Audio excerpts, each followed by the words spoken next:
Le réseau des chambres de métiers et de l'artisanat, artisans de la nouvelle économie, présente Sud Radio C'est ça la France, Nathalie Schrengerma.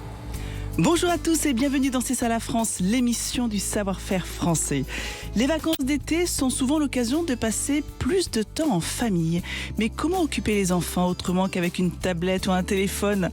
Il y a les jeux de société, la créativité, la découverte de la nature, l'art, autant de pistes proposées par Pirouette Cacahuète, une entreprise française engagée dans l'éco-conception. Eh bien, nous recevons aujourd'hui sa fondatrice pour en parler. Sud Radio C'est ça la France. Bonjour Laure Revol et bienvenue au micro de Sud Radio. Bonjour. Alors, l'été est-il toujours la saison des jeux en famille ? C'est vrai que pendant les vacances, les enfants ont davantage de temps libre. Vous avez le sentiment que les familles, justement, en profitent pour se retrouver autour d'un jeu, loin des écrans ? Ah bah oui, c'est vraiment l'occasion de se poser, de prendre un temps justement. Quand on est parent, des fois la vie va très vite entre le boulot, les contraintes de la maison, etc. Donc l'été, c'est vraiment le moment où en fait on lâche certaines choses pour prendre le temps pour passer des petits moments comme ça avec nos enfants, un peu différents, plus privilégiés.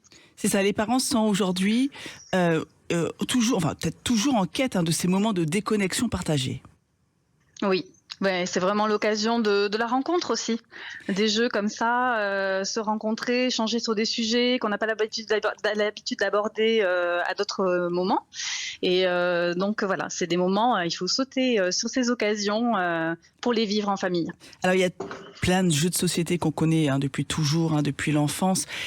Ce qui est intéressant dans votre cas avec Pirouette Cacahuète, qui a été créé déjà en 2010, ça fait déjà un petit moment, vous aviez envie de changer, de changer un peu l'univers du jouet. Racontez-nous un petit peu tout ça. Alors c'est vrai que nous, quand on a démarré notre aventure en 2010, dans le jouet, il y avait pas mal de grosses marques qui existaient déjà. Par contre, nous, on a eu le souhait en fait d'avoir une proposition un peu différenciante et engagée. En fait, on souhaitait proposer des jeux qui soient en fabrication française. Donc à l'époque, en 2010, c'était pas très répandu. De façon à on était déjà dans une démarche un peu RSE, ce mot qu'on entend de plus en plus aujourd'hui. Oui, c'est plus courant aujourd'hui qu'à votre époque, en 2010. Exactement.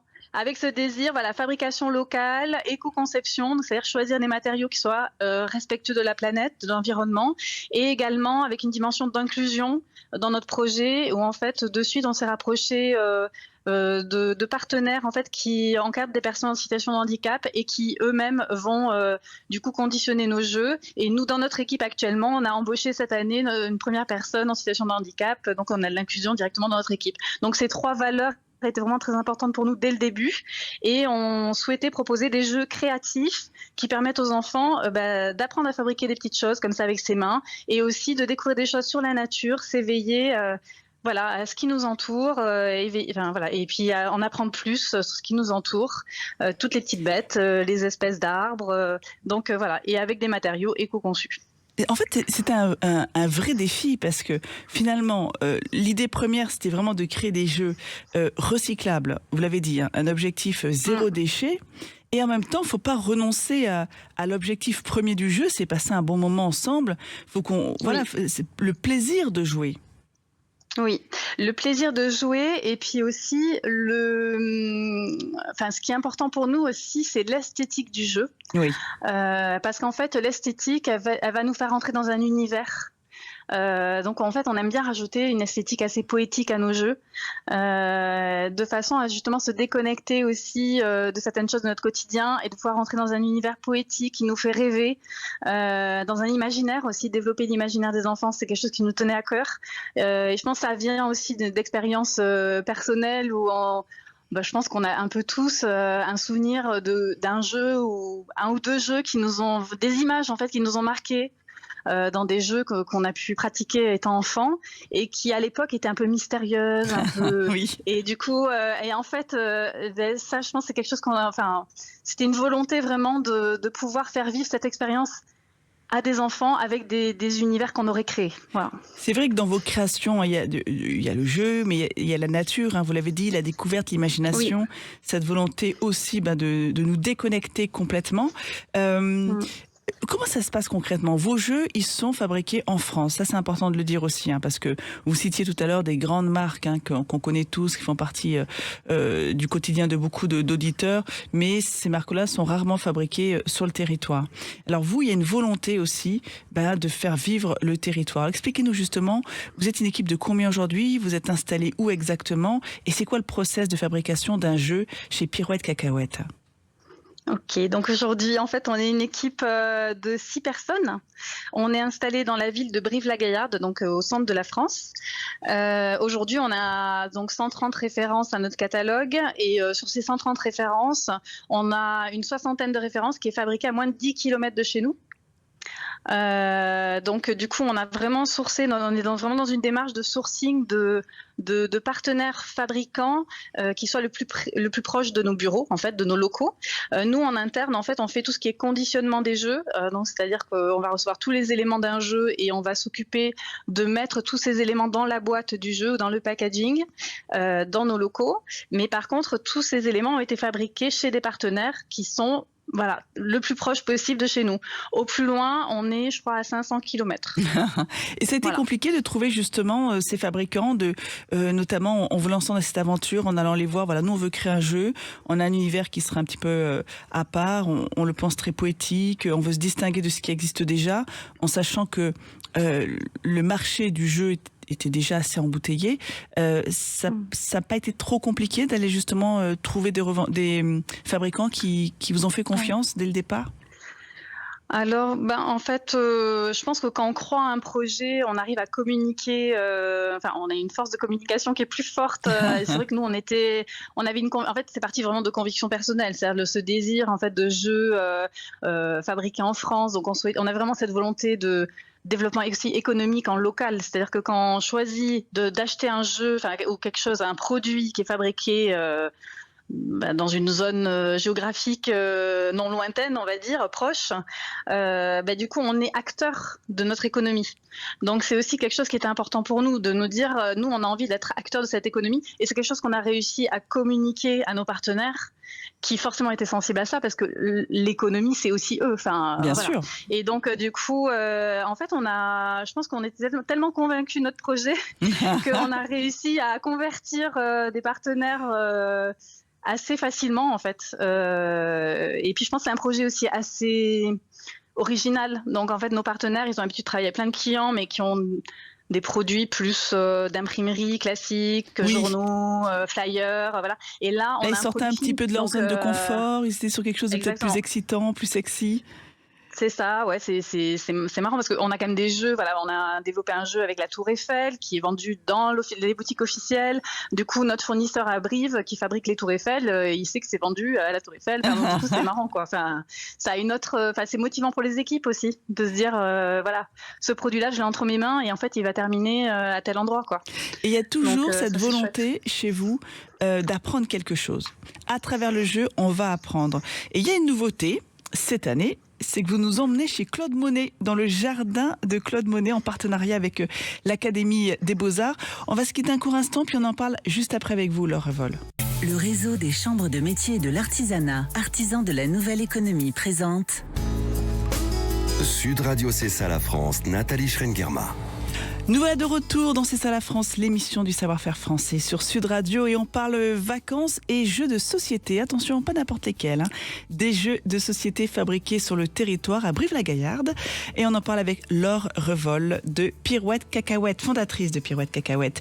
Alors Laure, on en parlait juste avant, il y a une nouveauté chez Pirouette Cacahuète, c'est que pour ce prochain jeu qui sort là, ou qui est sorti, vous nous emmenez dans le jardin de Claude Monet, et cette fois-ci c'est en partenariat avec l'Académie des Beaux-Arts. Alors expliquez-nous un petit peu comment est née cette idée originale de nous faire découvrir l'impressionnisme à travers un jeu.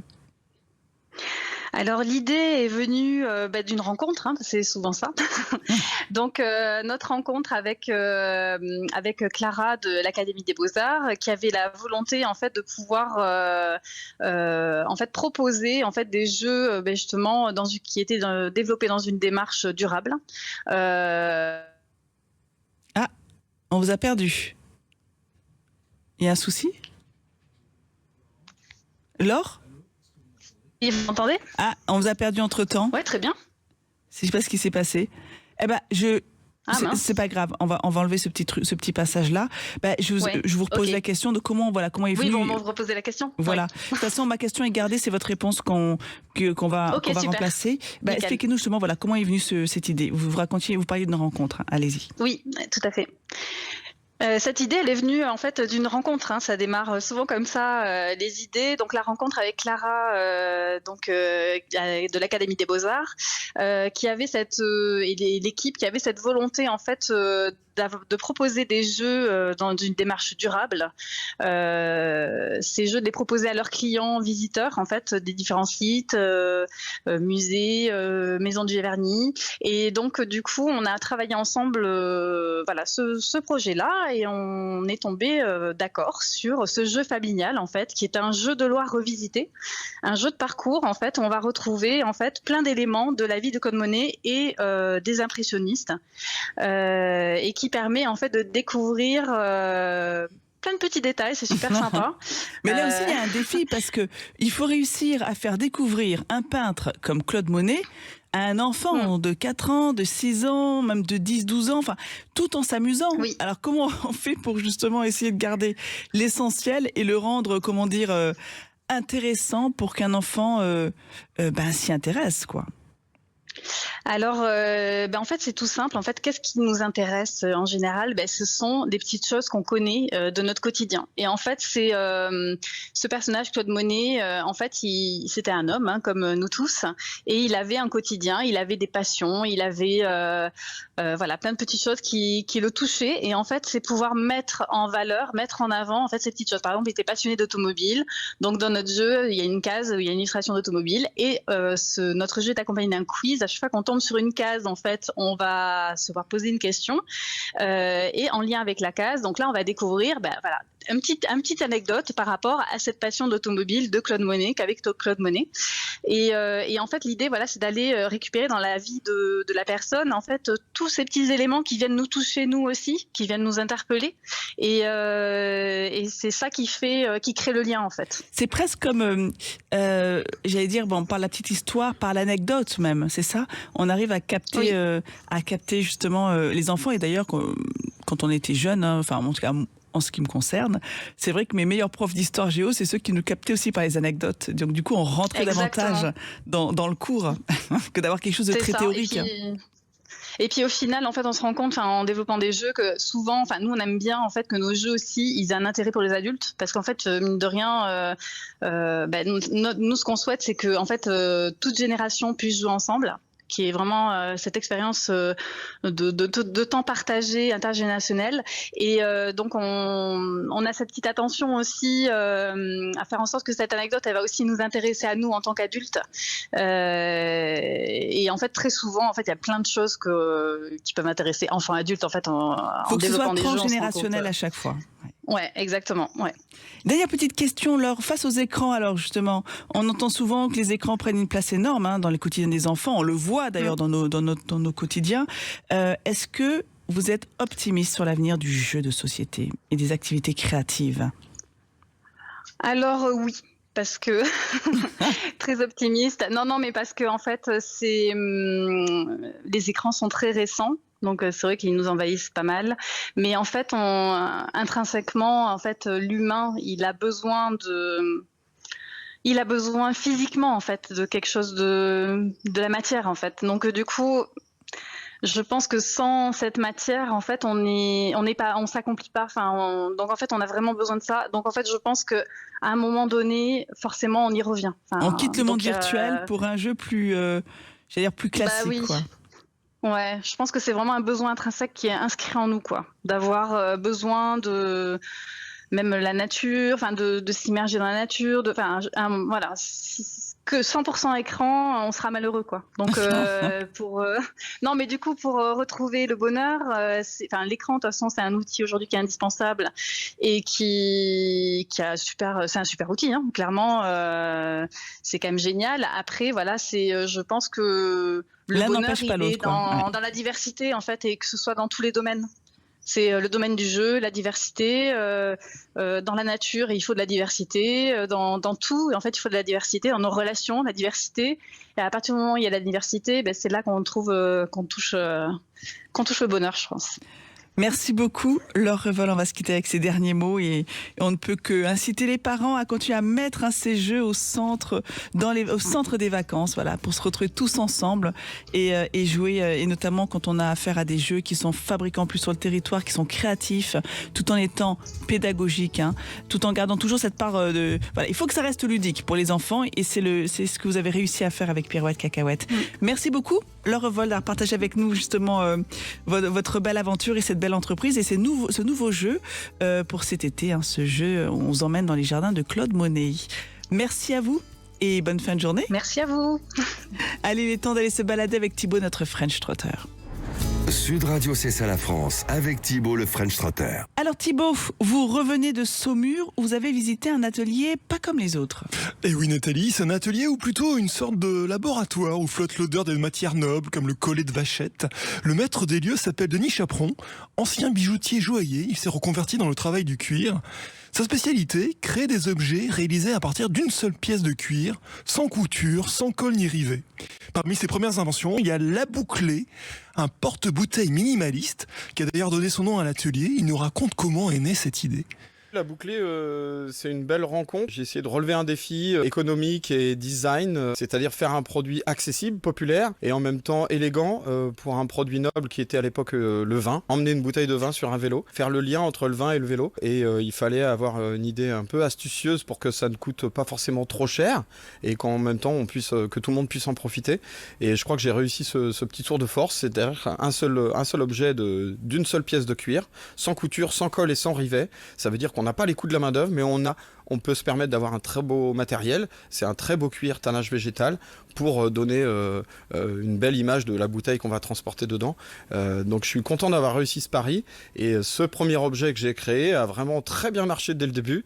Et comme j'aime à dire, ça a ouvert un peu la boîte de Pandore. Et je me suis mis à créer d'autres objets dans la même veine, dans la même réflexion, en regardant d'autres objets, en me disant est-ce qu'on peut le faire d'une seule pièce de cuir, sans couture, sans colle, sans rivet, dans la même logique, parce que j'ai identifié que c'était économiquement c'était très intéressant. On passe très peu de temps à fabriquer et donc il y a une rente qui est plutôt intéressante aussi à ce niveau-là et une efficacité au travail. Donc on est capable de fournir très vite, on est capable de s'adapter à des demandes spécifiques en modifiant un peu les formes, tout ça. C'est rare dans le monde du cuir, un objet comme ça, d'une seule pièce ? Oui, parce que par tradition, les cuirs, les maroquiniers aiment bien toutes ces étapes de travail et évidemment c'est mettre en avant leur savoir-faire.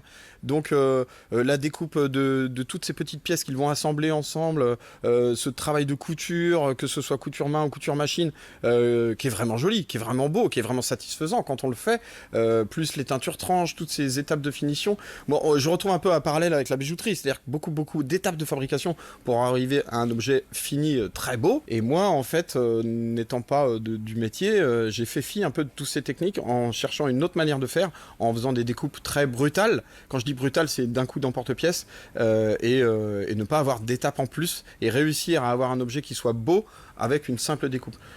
Alors en effet, c'est ingénieux. Si j'ai bien compris, Denis cherche avant tout à fabriquer des objets les plus simples possibles avec un minimum d'étapes. C'est ça exactement, et comme il l'a expliqué, cette approche présente aussi un intérêt en production.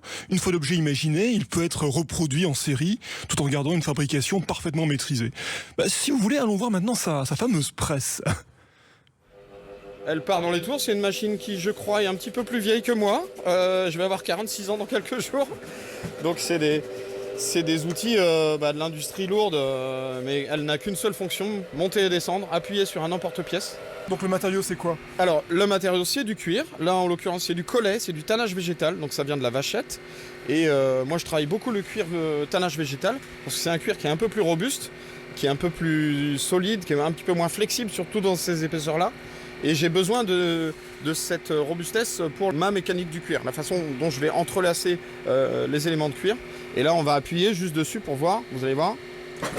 Et voilà, c'est terminé. Ça y est, donc qu'est-ce qu'on a fait là ? Là, on a juste découpé un rond de 9 cm. Ça nous fait simplement un sous-verre pour la démonstration. On a fait juste un objet très simple. Donc on a utilisé un emporte-pièce d'une forme ronde, mais on a des emporte-pièces, comme vous pouvez le voir, qui ont des formes beaucoup plus complexes. On peut ensuite découper tout type de forme. Donc pour une création, moi je vais dessiner la forme en 2D, si on peut dire, la transmettre à un fabricant d'emporte-pièces qui va me renvoyer l'outil et ensuite je vais l'utiliser sur les pots pour les découper. C'est le même principe que les emporte-pièces en pâtisserie, pour faire des gâteaux, les choses comme ça. Hein. C'est exactement le même principe. C'est une forme qu'on vient poser sur la matière pour presser, pour découper. Et la découpe, c'est 1 seconde? Et bien la découpe, c'est 1 seconde. Le temps que la presse appuie dessus, c'est ça. Voilà, j'aime bien raconter ça, c'est que les bouclés sont fabriqués en 1 seconde. Voilà, c'est ça. Et donc ça a été 80 maquettes, ça a été des heures de travail pour aboutir à un objet qui est fabricable en 1 seconde, exactement. Voilà. Et Denis, il en crée. Hein. Il en crée des objets. On peut les retrouver sur son site, hein, c'est ça? C'est labouclée.com, en un seul mot, labouclée.com. Merci beaucoup Thibaut, on se retrouve la semaine prochaine Avec pour plaisir. de nouvelles aventures. Merci à vous chers auditeurs, surtout profitez bien de votre été, surtout si vous êtes en vacances. Et on se retrouve la semaine prochaine, même jour, même heure et même radio. Et surtout d'ici là, portez-vous bien. Sud Radio, c'est ça la France. Nathalie Schrengerma. Avec les chambres de métiers de l'artisanat, artisans, porteurs de projets, apprentis, nous vous accompagnons depuis 100 ans pour faire battre le cœur de la France.